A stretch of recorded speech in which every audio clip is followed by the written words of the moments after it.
Hello, I am Airman First Class Hart with the 374th Comm Squadron here at Dakota again, and we are now going to do part 2 of the VPN video. So in the first part, we explained caching your credentials and checking to see if you actually have the required software and parameters set. So we're just going to go ahead and charge into the next part.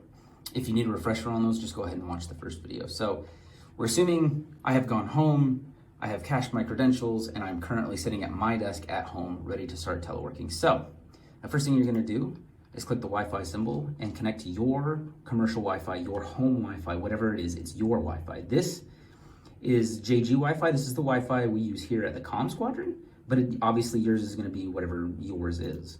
So we're going to go ahead and connect. This one's probably not going to ask me for a password because I've already been logged into it, as you can see, but your home Wi-Fi will probably have a password, I hope.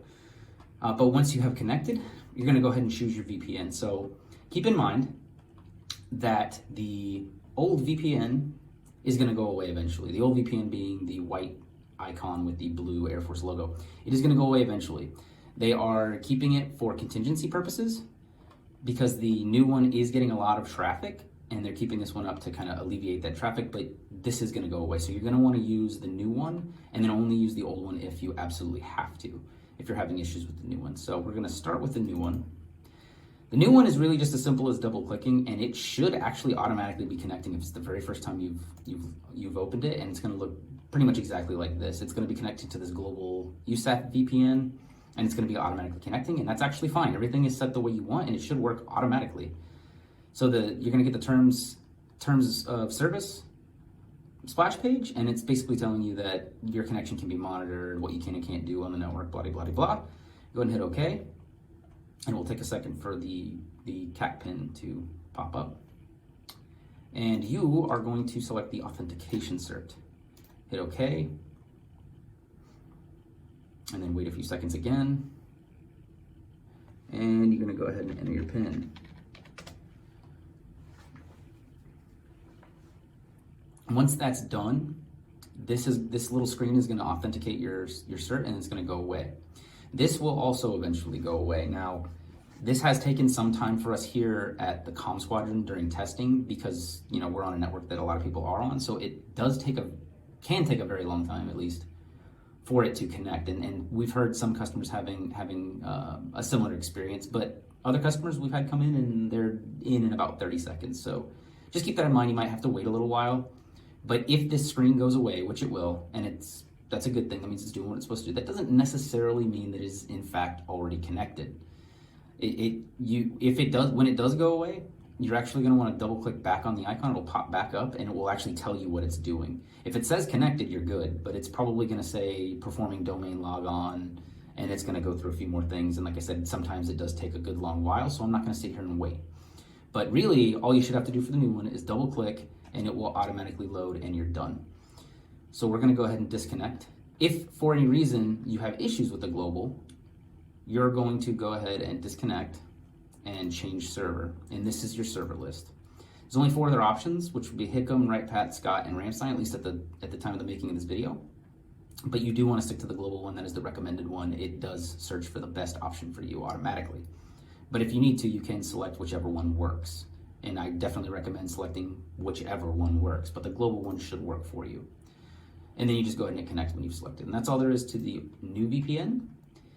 The old VPN, you can double click on the icon or search like I showed in the first video, but as you notice, it honestly just opens up the network tool, and you can just go straight up to USAF AFNet, and it will appear under VPN, and you click connect. And it will take a second when you hit connect, so just give it some time. And once it pops up, this one will not be auto-connecting. In fact, the very first time, it won't even have a server selected. So you are gonna have to go to properties, and then wait a second. And then select the server that you want. WritePat has been giving me the most love for these videos, so I'm gonna go ahead and use WritePat. But again, you're gonna use whatever base is closest to you. Right now, Yakota is pretty swamped, so you're probably not going to get into Yakota if you're attempting to. But that would be the first choice here at Yakota. So once you've selected, you're going to hit connect, and then of course it's also going to prompt you for your CAC. And for this one, I actually have 4 certs here, so you honestly can't tell right away, but you can scroll down. And you're looking for the 16-digit PIV that you normally use to log into the computer. And it's gonna ask you for your PIN.